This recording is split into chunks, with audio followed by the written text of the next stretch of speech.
नमस्कार दोस्तों, मैं विक्रम सिंह चौहान स्वागत करता हूं आपका आज एक बार फिर अपने YouTube चैनल जी के विद विक्रम सिंह चौहान पर। आज की जो क्लास है वो है आधुनिक भारत इतिहास का तीसरा पार्ट। कल मध्यकालीन भारत और उस मध्यकालीन भारत का इतिहास और उसका सिलेबस एक परिचय हमने देखा था। वो क्लास कंटिन्यू चलेगी जिसमें मध्यकालीन भारत के इतिहास के सभी पार्ट या सभी चैप्टर्स पढ़ाए जाएंगे। आधुनिक भारत के इतिहास में आधुनिक भारत के चैप्टर्स की स्टडी करेंगे। आज की जो क्लास है आधुनिक भारत के इतिहास यानी कि जो हम सीरीज पढ़ने वाले हैं इतिहास की तीसरी सीरीज है या तीसरा पार्ट है जिसका नाम है आधुनिक भारत का इतिहास। ये बात आप सभी अच्छे से जानते हैं कि इतिहास को तीन भागों में बांटा गया है। प्राचीन भारत का इतिहास, मध्यकालीन भारत का इतिहास और आधुनिक भारत का इतिहास। तो ये वाली क्लास भी सभी कॉम्पिटिटिव एग्जाम चाहे सेंट्रल लेवल हो या स्टेट लेवल सभी के लिए इंपॉर्टेंट है।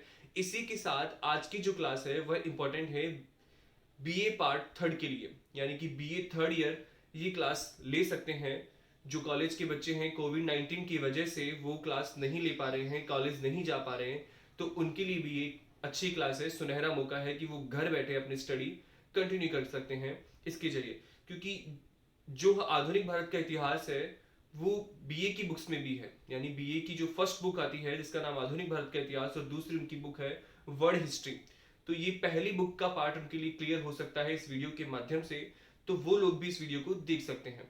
ठीक है, तो आज हम इंट्रोडक्शन क्लास लेंगे आधुनिक भारत के इतिहास की कि इस आधुनिक भारत के इतिहास में हमें पढ़ना क्या है, इसका सिलेबस क्या है, कैसे इसका क्रम चलेगा, कौन कौन सी चीजें आएगी, किस तरह से प्रश्न बनेंगे, उन सभी चीजों को डिस्कस करेंगे आज की इस क्लास में। तो ज्यादा समय खराब नहीं करेंगे, तो आज की क्लास में हम देखते हैं आधुनिक भारत के इतिहास का सिलेबस जो कि अंग्रेजों की यूरोपीय कंपनियों के आगमन से शुरू होता है और भारत की आजादी, भारत के राज्यों की एकीकरण यानी 1965 तक चलता है। तो आधुनिक भारत के इतिहास में हमें पहले सिलेबस को देखते हैं। आधुनिक भारत के इतिहास में पहला जो चैप्टर होगा वो यूरोपीय कंपनियों का आगमन को लेकर के होगा कि यूरोपीय कंपनियां भारत में क्यों आई, क्या इनके उद्देश्य थे कि इन्हें भारत में आना पड़ा, क्या इससे पहले कोई यूरोपीय भारत में नहीं आए। तो कंपनियों की बात हो रही है तो कंपनियों का उद्देश्य है व्यापार करना। ठीक है, कंपनी का उद्देश्य है व्यापार करना, व्यवसाय करना। तो ये यूरोपीय कंपनियां भारत में व्यापार या व्यवसाय करने आई थी। और कौन कौन सी कंपनी आई उसकी चर्चा हम करें। जैसे कि यूरोपीय कंपनियों का आगमन, तो पहले सबसे पहले भारत में आने वाली यूरोपीय कंपनी थी पुर्तगाली। जी हाँ, सबसे पहले भारत में कौन आए थे? पुर्तगाली। आपने सुना होगा वास्को डिगामा ने भारत की खोज की।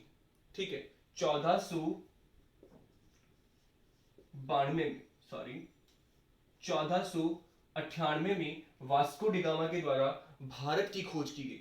क्या 1498 से पहले भारत नहीं था? कल ही हम चर्चा करके आए थे 712 में मोहम्मद बिन कासिम ने भारत पर अटैक किया, चंद्रगुप्त मौर्य, सभी की हमने चर्चा की प्राचीन भारत के इतिहास में। तो पुर्तगाली जब 1498 में वास्को डिगामा भारत आया, क्या उससे पहले भारत नहीं था? जी भारत था। सिर्फ और सिर्फ पुर्तगाली ने भारत में आने के लिए या पुर्तगालियों ने या वास्को डिगामा ने भारत में आने के लिए एक नया मार्ग खोजा था, और जो मार्ग था वह समुद्री मार्ग था। जी हां, समुद्री मार्ग। अफ्रीका महाद्वीप का चक्कर लगा करके वो इस मार्ग से भारत आया था। तो भारत के लिए नया मार्ग खोजा था, ना कि भारत को खोजा था। लेकिन बोलने में ऐसे ही आता है कि भारत की खोज पुर्तगाली नाविक वास्को डिगामा के द्वारा 1498 में की गई थी। इससे पहले यूरोपीय भारत में आए, लेकिन वो स्थल मार्ग से आए थे। तो यहां पर स्थल मार्ग की जगह समुद्री मार्ग की खोज हुई थी। ठीक है, तो सबसे पहले भारत में पुर्तगाली आएंगे, पुर्तगालियों के बाद में भारत में डच आएंगे, डच के बाद में अंग्रेज आएंगे, अंग्रेज के बाद में डेनिश आएंगे और फिर आएंगे फ्रांसीसी। तो ये 5 कंपनियां जिसमें से 4 इंपॉर्टेंट है, पुर्तगाली, डच, अंग्रेज और फ्रांसीस। ठीक है, तो पुर्तगाली कंपनी आई, डच कंपनी आई, अंग्रेज कंपनी, डेनिश और फ्रांसीसी।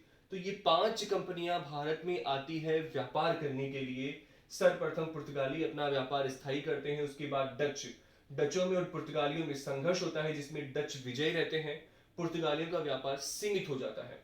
फिर डचों में और अंग्रेजों में संघर्ष होता है जिसमें डच पराजित हुए, अंग्रेज विजय रहते हैं। और फिर डेनिश का रोल कम था, अंग्रेजों में फ्रांसीसियों में संघर्ष होता है और इन दोनों के मध्य 3 कर्नाटक युद्ध होते हैं। जी हाँ, 3 कर्नाटक युद्ध होते हैं और तीनों कर्नाटक युद्ध में पहले में फ्रांसीसी जीतते हैं, दूसरे में अंग्रेज और तीसरे में अंग्रेज जीत जाते हैं। जी हाँ, तो इन कर्नाटक युद्धों से निर्णय हो गया कि भारत में शासन कौन करेगा या भारत में व्यापार कौन करेगा, और अंग्रेज इसमें सफल रहते हैं और सारा इतिहास मॉडर्न इंडियन हिस्ट्री का अंग्रेजों के ऊपर हो जाता है। अगर उस युद्ध में फ्रांसीसी जीतते तो हमें फ्रांस वर्सेस भारत पढ़ना पड़ता, लेकिन हमें पढ़ना पड़ता है ब्रिटिश वर्सेस भारत। रीजन क्या था कि जो तृतीय कर्नाटक युद्ध हुआ था, सप्तवर्षीय युद्ध के नाम से उसे जानते हैं, क्योंकि विश्व स्तर पर भी फ्रांसीसी और अंग्रेज लड़ रहे थे और भारत में भी उनकी जो व्यापारिक लोग थे वो भी यहाँ पर लड़ रहे थे। तो इस युद्ध में पेरिस की संधि के साथ युद्ध समाप्त होता है, फ्रांसीसियों के व्यापारिक एकाधिकार समाप्त हो जाते हैं या कम कर जाते हैं और अंग्रेज विजय हो जाते हैं। तो इस तरह से हम इन 4 कंपनियों को देखेंगे, यूरोपीय कंपनियों के आगमन में, कि ये कैसे भारत में आती है, कैसे विस्तार करते हैं और कैसे अपना व्यापार करने आए थे और कैसे इनके पास शासन आ जाता है। नेक्स्ट है मुगल साम्राज्य का पतन। मुगल साम्राज्य की शुरुआत 1526 से लेकर के 1707 औरंगजेब तक प्रभावी रूप से रहती है।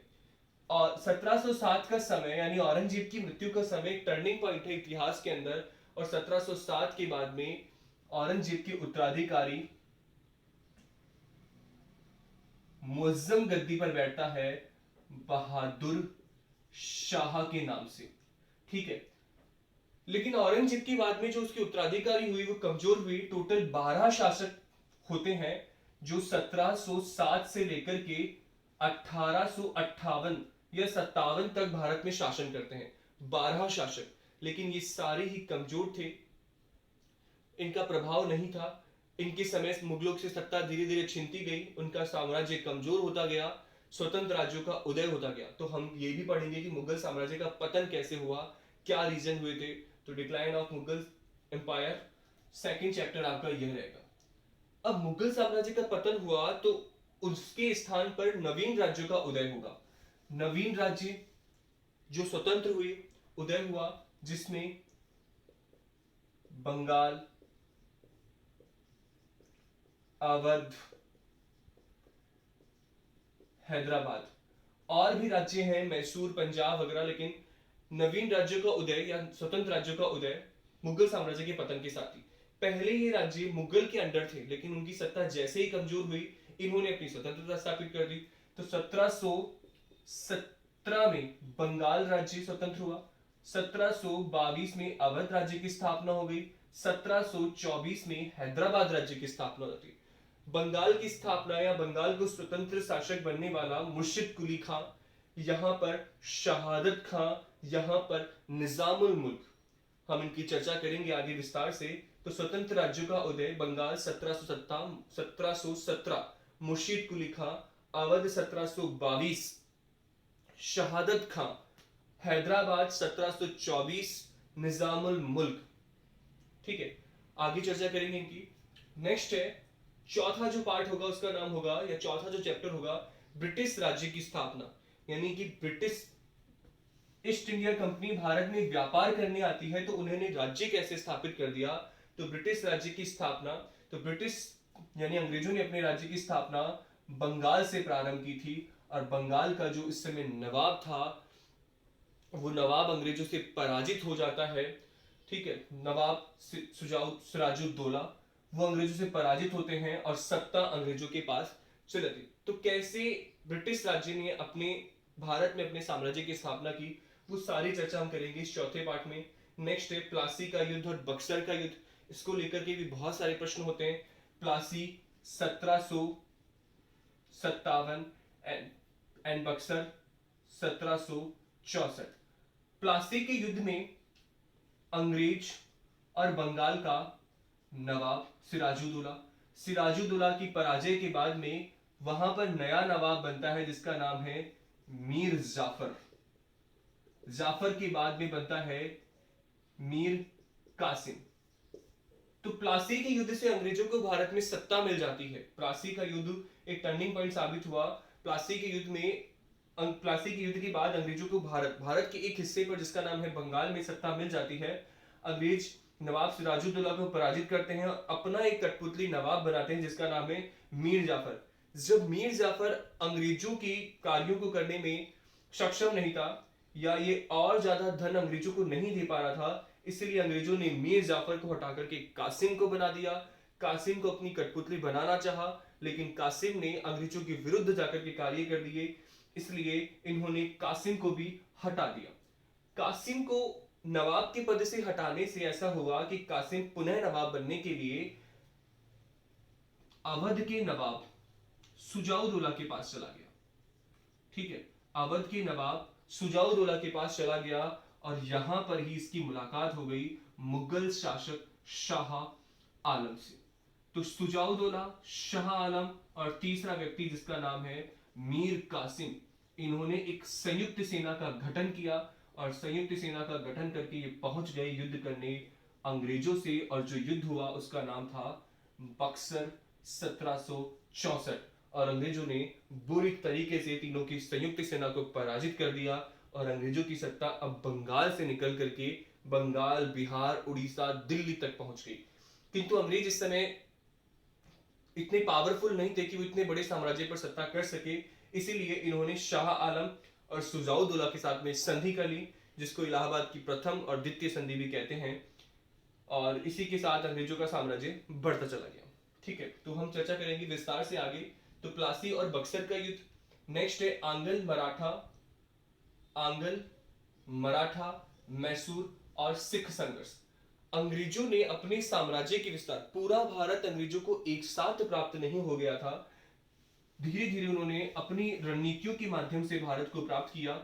अब अंग्रेजों के जब बंगाल, बिहार, उड़ीसा पर अधिकार हो गया, दिल्ली तक उनकी सत्ता पहुंच गई, तो दक्षिण भारत और उत्तर भारत, दक्षिण भारत के दो राज्य मराठा और मैसूर, उत्तर भारत का एक राज्य सिख राज्य, जिसकी स्थापना दलीप सिंह ने की थी, जिसकी स्थापना रणजीत सिंह ने की थी। तो आंग्ल मराठा संघर्ष, अंग्रेज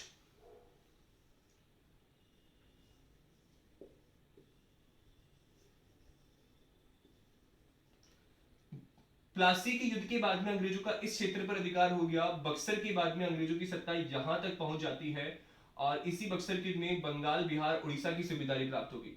यहां एक राज्य है जिसका नाम है मराठा और यहां एक राज्य है जिसका नाम है मैसूर और यहां एक राज्य है जिसका नाम है सिख राज्य। तो अंग्रेजों ने अपनी सत्ता का विस्तार करने के लिए इनके साथ संघर्ष किए। तो आंग्ल मराठा संघर्ष, ठीक है, आंग्ल मराठा संघर्ष, आंग्ल सिख संघर्ष और आंग्ल मैसूर संघर्ष। तो इन संघर्ष को भी लेकर प्रश्न आता है कि किस संघर्ष के समय कौन पेशवा था, कौन पंजाब का शासक था या कौन मैसूर का शासक था, किस गवर्नर जनरल के समय कौन सा संघर्ष हुआ। तो ऐसे बात करेंगे तो आंग्ल मैसूर संघर्ष में टोटल अंग्रेजों में मैसूर में 4 संघर्ष होते हैं, आंग्ल मराठा संघर्ष में 3 संघर्ष होते हैं और आंग्ल सिख संघर्ष में 2 संघर्ष होते हैं।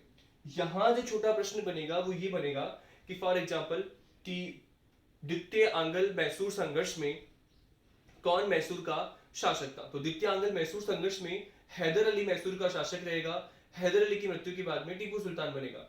नेक्स्ट प्रश्न बन सकता है कि टीपू सुल्तान की मृत्यु कौन से संघर्ष में हो गई। तो टीपू सुल्तान की मृत्यु चौथे संघर्ष में हो गई। इस समय गवर्नर जनरल कौन था, तो क्लाइव था। तो इस तरह से हमारे पास प्रश्न बनेंगे। तो हम इन तीनों को ही पढ़ेंगे, आंग्ल मराठा संघर्ष, आंग्ल मैसूर संघर्ष और आंग्ल सिख संघर्ष। यहाँ आंग्ल से तात्पर्य अंग्रेजों से है। नेक्स्ट है ब्रिटिश कालीन भू राजस्व व्यवस्था। जब अंग्रेजों को भारत में सत्ता मिल जाती है और वो टैक्स लगाते हैं, तो टैक्स के लिए कौन सी पद्धति या प्रणाली अपनाते हैं, तो उसकी बात है भू राजस्व व्यवस्था। तो प्राचीन काल से ही भारत के राजाओं को या भारत में जो भी सत्तावर था उसको जो इनकम होती थी सर्वाधिक, वो भू राजस्व यानी कि भूमि कर से ही होती थी, उसी के टैक्स से होती थी। तो भू राजस्व लगाना इंपॉर्टेंट था और भू राजस्व इनकम का स्रोत था अंग्रेजों के लिए बहुत बड़ा। तो भू राजस्व के लिए उन्होंने कौन कौन सी पद्धति अपनाई, तो उसकी भी हम चर्चा करेंगे, जैसे कि रैयतवाड़ी पद्धति, स्थायी बंदोबस्त, महालवाड़ी। तो 3 प्रकार की पद्धतियां इन्होंने अपनाई थी, रैयतवाड़ी, स्थायी बंदोबस्त और महालवाड़ी। तो हम इन तीनों की ही चर्चा करेंगे भू राजस्व व्यवस्था में कि रैयतवाड़ी में किस प्रकार की भू राजस्व व्यवस्था थी, ठीक है, महालवाड़ी में किस प्रकार से टैक्स लिया जाता था और स्थायी बंदोबस्त क्या था, तो तीनों की चर्चा करेंगे। नेक्स्ट है ब्रिटिश भारत में संवैधानिक विकास। तो भारत में शासन करने के लिए आई थी, भारत में व्यापार करने के लिए आई थी east India company. East India company ने अपने व्यापार को प्रॉफिट देने के लिए, अपने व्यापार को और बढ़ाने के लिए राजाओं के साथ में संबंध स्थापित किए। वो अच्छे संबंध बहुत जल्दी बिगड़ गए और बिगड़ने के बाद में इन्होंने उन राजाओं की जैसे ही राजाओं की शक्ति कमजोर हुई, उनकी सत्ता उनके हाथ से फिसलती रही, तो ईस्ट इंडिया कंपनी ने या अंग्रेजों ने उनको वहां से हटाकर अपना पूर्ण रूप से क्या कर लिया, अधिकार। तो भारत में सत्ता प्राप्त हुई थी ईस्ट इंडिया कंपनी को। तो कंपनी तो व्यापार करने के लिए आई है, ऐसे में ईस्ट इंडिया कंपनी भारत में शासन कैसे करे, इसीलिए ब्रिटिश गवर्नमेंट ने या ब्रिटेन की संसद ने ईस्ट इंडिया कंपनी के लिए कुछ कानून बनाकर के भेजे, कुछ एक्ट बनाकर के भेजे, और उन्हीं एक्ट के माध्यम से ईस्ट इंडिया कंपनी ने शासन करना शुरू किया। तो हम उन एक्ट की चर्चा करेंगे। भारत का संवैधानिक विकास, जिसमें 1773 का रेगुलेटिंग एक्ट, 1784 का पिट्स इंडिया एक्ट, फिर इन्होंने 4 चार्टर एक्ट बनाकर के भेजे। ब्रिटिश की संसद ने ईस्ट इंडिया कंपनी, जी हाँ, कंपनी के लिए एक्ट बनाकर के भेज रही है और कंपनी इन एक्ट के माध्यम से शासन करेगी। तो 73 में रेगुलेटिंग एक्ट आता है, 84 में पिट्स इंडिया एक्ट आता है, फिर 4 चार्टर एक्ट आते हैं जो 20-20 साल के अंतराल से आते हैं। जी हाँ, 4 चार्टर एक्ट 20-20 साल के अंतराल से आते हैं। पहला जो चार्टर एक्ट आया था वो 1793, दूसरा जो चार्टर एक्ट आया वो 1713, तीसरा जो चार्टर एक्ट आया 1733, फिर 1813, 1833 और 1853। इस प्रकार की 4 चार्टर एक्ट की बात होगी। ठीक है, तो संवैधानिक विकास, ये एक्ट ईस्ट इंडिया कंपनी के लिए, और इन एक्ट के माध्यम से ईस्ट इंडिया कंपनी भारत में क्या करने वाली है, शासन करने वाली है। तो उनकी भी हम चर्चा करेंगे। नेक्स्ट है 1857 की क्रांति। जी हाँ, एक बहुत इंपॉर्टेंट और बहुत ही महत्वपूर्ण चैप्टर है जिसका नाम है 1857 की क्रांति। ऐसा क्या कारण हुआ कि भारत में क्रांति होती है, उस क्रांति के कारण क्या था, उसका स्वरूप कैसा था, उस क्रांति के परिणाम क्या निकले, उस क्रांति का प्रभाव क्या हुआ, तो उन सब की चर्चा की जाएगी इस 1857 की क्रांति में। ठीक है, और ये क्रांति भारत में असफल होती है, तो इसकी असफलता के भी क्या कारण थे हम उसकी चर्चा करेंगे विस्तार से ही। कैसे ये शुरू हुई, क्यों पूरे भारत में नहीं फैल पाई, इसका उद्देश्य क्या था, सभी की चर्चा की जाएगी। नेक्स्ट है धन निष्कासन व आर्थिक प्रभाव। ब्रिटिश ईस्ट इंडिया कंपनी का भारत में महत्वपूर्ण उद्देश्य यहां से धन प्राप्त करना और यूरोप में भेजना था। ठीक है, तो सोने की चिड़िया कहलाता था इससे पहले देश, लेकिन अंग्रेजों के आगमन के बाद में सोने की चिड़िया कागज की चिड़िया बन जाती है। तो धन निष्कासन, कैसे धन निष्कासन हुआ, सबसे पहले किसने इसकी थ्योरी दी थी, आप मुझे कमेंट बॉक्स में आंसर करके बताएंगे कि धन निष्कासन का सिद्धांत किसने दिया है, क्योंकि ये पूरा चैप्टर उसी व्यक्ति पर बेस है, उसी की धन निष्कासन की नीति, आर्थिक प्रभाव, कैसे भारत से सोना जा रहा है, कैसे व्यापार को नुकसान पहुंच रहा है, कुटीर उद्योगों का पतन कैसे हो गया, वो सारी चर्चा इसमें की जाएगी। नेक्स्ट है भारतीय राष्ट्रीय आंदोलन और कांग्रेस की स्थापना। अब भारत में नेशनलिज्म की भावना जन्मेगी। नेशनलिज्म यानी कि राष्ट्रवादी, राष्ट्रवादी यानी कि क्षेत्रीय स्तर पर नहीं, हम पूरे राष्ट्र के हैं, तो एक पूरा भारत एक होगा, और ये क्रेडिट जाएगा किसे, कांग्रेस को। तो कांग्रेस की स्थापना 1885 में कांग्रेस की स्थापना होती है, और 1947 तक, तो 1885 से 1947 का जो समय होता है उसे राष्ट्रीय आंदोलन के नाम से जाना जाता है। जी हाँ, 1885 से 1947 का जो समय होगा उसे राष्ट्रीय आंदोलन के नाम से जाना जाएगा। इसमें कांग्रेस संपूर्ण भारत को एक करेगी, और संपूर्ण भारत यानी कांग्रेस के नेतृत्व में अंग्रेजों को भारत को स्वतंत्र करने की बात कही जाएगी, और ये संघर्ष बहुत लंबा चलेगा। प्रत्येक वर्ष कांग्रेस अपने अधिवेशन करेगी, और इस राष्ट्रीय आंदोलन को भी 3 भागों में बांटा गया है। पहला जो चरण था उसे उदारवाद या नरम दल नाम दिया गया। दूसरा जो चरण है उसे उग्रवाद या गरम दल नाम दिया है, और तीसरा जो युग आएगा वह आएगा गांधी युग। इनका भी समय है। उदारवादी जो प्रभाव था वो 1885 से लेकर के 1905 तक रहेगा। उग्रवादी जो प्रभाव है वो 1905 से लेकर के 1919 तक रहेगा, और फिर 1919 से लेकर के 1947 तक गांधी युग रहेगा, और इसी गांधी जी की नीतियों पर भारत को आजादी मिलेगी कि कैसे वो भारत को आजाद कराते हैं। तो राष्ट्रीय आंदोलन, कांग्रेस की स्थापना, राष्ट्रीय आंदोलन के चरण, इन सभी की चर्चा इसमें। नेक्स्ट है गांधी जी का नेतृत्व और जन आंदोलन। इस तीसरे चरण की ही बात हो रही है इस पार्ट में, गांधी जी का नेतृत्व और जन आंदोलन। तो गांधी जी जब भारत में आएंगे तो गांधी जी के द्वारा, गांधी जी का जन्म भारत में हुआ, लेकिन गांधी जी किसी उद्देश्य से यह एक केस को लेकर के वो अफ्रीका चले जाते हैं। जाना उनको 1 साल के लिए था, लेकिन वो अफ्रीका में रुक जाते हैं 22 साल के लिए, और 22 साल बाद वो पुनः भारत में आते हैं। तो भारत में आकर के वो कांग्रेस ज्वाइन करते हैं काफी लंबे समय के बाद में, और वो देखते हैं कि कहाँ कमी है क्या। तो उस स्तर पर गांधी जी नेतृत्व करते हैं कांग्रेस का, और गांधी जी के नेतृत्व में कांग्रेस आगे बढ़ती है। अंग्रेजों से उनकी सीधी मुलाकात होती है, कई संघर्ष होते हैं और आंदोलन किए जाते हैं गांधी जी के द्वारा। जन आंदोलन, यहाँ जन आंदोलन इसलिए कहा जा रहा है कि गांधी जी के आ जाने के बाद में कांग्रेस में सामान्य लोग, यानी कि जो पढ़े लिखे नहीं, पहले कांग्रेस में पढ़े लिखे लोग थे सब, ठीक है, सब एक वर्ग था जो वकील वर्ग था, तो सब एजुकेटेड थे, लेकिन इसको जनता तक पहुंचाने का श्रेय गांधी जी को गया है। तो गांधी जी जन आंदोलन लड़ेंगे, जन आंदोलन करवाएंगे, जिसमें असहयोग आंदोलन होगा, सविनय अवज्ञा आंदोलन होगा, और लास्ट में जो होगा भारत छोड़ो आंदोलन। तीनों का समय रहेगा, तीनों का प्रसार होगा, तीनों में क्या कार्यक्रम थे, ये तीनों ही कार्यक्रम असफल रहते हैं। लेकिन अंग्रेजों को इन आंदोलन से पता चल जाता है कि अब लंबे समय तक भारत में शासन करना पॉसिबल नहीं है, और वो फिर योजना बनाते हैं और 1947 में भारत को आजाद कर देते हैं। नेक्स्ट है 1909, 1919, 1935 भारत शासन अधिनियम। ठीक है, ये उसी संवैधानिक विकास का नेक्स्ट पार्ट है।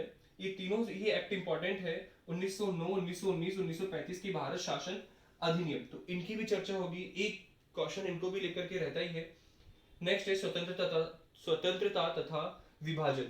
हमारी स्वतंत्रता में एक बहुत लंबा अंतराल है कि हमने कब से उनसे स्वतंत्रता मांगना प्रारंभ किया, ठीक है, और कब जाकर के हमको स्वतंत्रता वो देते हैं। और वो स्वतंत्रता भी ऐसी है कि उसका विभाजन हो गया, एक भारत बना और एक पाकिस्तान बना।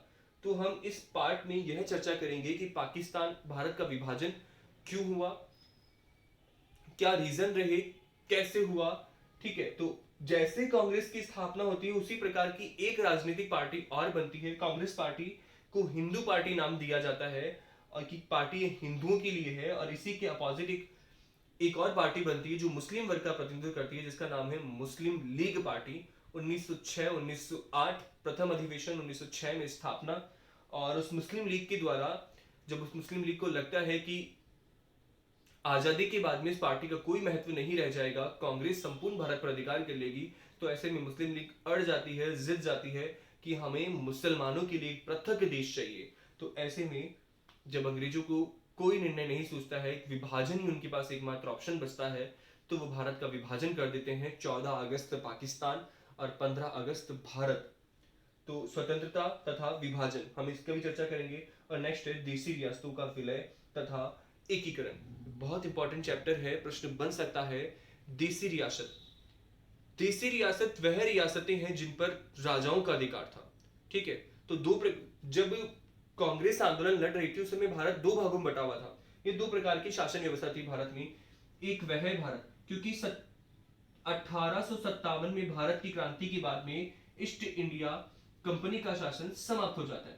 इस क्रांति का सबसे बड़ा कारण ये था कि ईस्ट इंडिया कंपनी नहीं, अंग्रेजों ने धीरे धीरे भारत में अपनी सत्ता स्थापित करना शुरू कर दिया। संपूर्ण भारत को अपने अधिकार में कर रहे थे, गोद निषेध के माध्यम से, व्यक्तिगत नीति के माध्यम से, षड्यंत्र के माध्यम से, टैक्स न चुकाने की एवज के माध्यम से, सहायक संधि को लेकर के, इस प्रकार से वो धीरे धीरे संपूर्ण भारत को अपने अंदर कर रहे थे।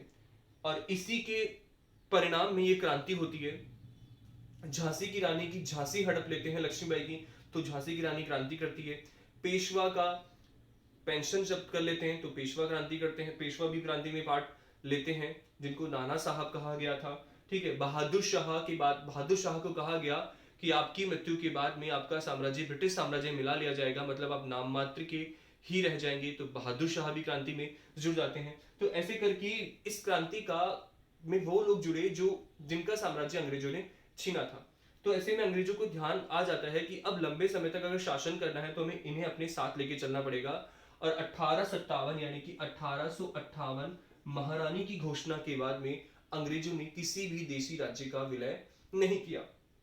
तो 1947 में भारत दो भागों में रह जाएगा। 1858 के बाद में एक तो वो रियासतें होगी जिनको देसी रियासत कहा गया, जहां पर अभी भी राजाओं का शासन है लेकिन वो अंग्रेजों के संयोग चला रहे, और एक है ब्रिटिश भारत। ब्रिटिश भारत से तात्पर्य है वह क्षेत्र जहां सीधे सीधे अंग्रेजों का अधिकार है, और एक है चीफ कमिश्नरी, केंद्र शासित प्रदेश आप इन्हें कह सकते हो। और ये टोटल 4 थी। तो ऐसे करके 4 भागों में बटा हुआ था।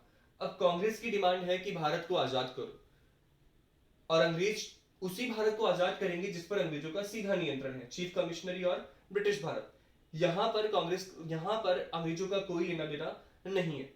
तो जब ये क्षेत्र तो वो आजाद करके चले जाएंगे, सपोज करना अपन बात कर रहे हैं देसी रियासतों का विलय तथा एकीकरण, जब ये वाला पार्ट वो आजाद करके चले जाएंगे तो देसी रियासतों का क्या होगा, या फिर यहां पर स्वतंत्र राज्य स्थापित हो जाएगा। ठीक है, जैसे कि फॉर एग्जांपल एक रियासत जयपुर रियासत स्वतंत्र थी, जोधपुर रियासत, बीकानेर रियासत, जूनागढ़ रियासत, हैदराबाद रियासत, जम्मू कश्मीर रियासत, ये सभी रियासतें स्वतंत्र थी। यहां पर अंग्रेजों का अधिकार नहीं था। तो जो जमीन आपकी नहीं है उस जमीन को आप नहीं बेच सकते, तो जो रियासत अंग्रेजों की नहीं है वो कांग्रेस को कैसे देंगे। तो ऐसे में देसी रियासतों का एकीकरण करवाया गया, उसके लिए एक विलय पत्र, घोषणा पत्र बनाया गया, और पंडित जवाहरलाल नेहरू ने इसका जिम्मा सौंपा सरदार वल्लभ भाई पटेल को। और उस समय लगभग 564-66 रियासतें हुआ करती थी जिनका सरदार वल्लभ भाई पटेल ने भारत में विलय कराया। कुछ रियासतें पाकिस्तान में भी मिली। तो हम इस चैप्टर में यही डिस्कस करेंगे कि देसी रियासतों का विलय कैसे होता है और कैसे संपूर्ण भारत का एकीकरण होता है, और 15 अगस्त 1947 को एक एकीकृत भारत अंग्रेजों से स्वतंत्र होता है और एक हम नए युग की ओर चलते हैं। तो ये हमारा पूरा सिलेबस है जो हम मॉडर्न इंडियन हिस्ट्री में डिस्कस करने वाले हैं विस्तार से। मैं वापस कह रहा हूँ, ये क्लास इंपॉर्टेंट है सभी कॉम्पिटिटिव एग्जाम के लिए। Modern Indian history, medieval Indian history, और इसी के साथ ही जो मॉडर्न इंडियन हिस्ट्री है ये बीए थर्ड ईयर, जो कॉलेज के बच्चे हैं बीए थर्ड ईयर, उनके लिए भी बहुत बहुत इंपॉर्टेंट है। तो वो बच्चे भी इस क्लास से जुड़े। अगर आपको वीडियो पसंद है तो इसे लाइक कीजिए, शेयर कीजिए। अगर कोई कंफ्यूजन रह जाता है तो आप कमेंट बॉक्स में पूछ सकते हैं। धन्यवाद।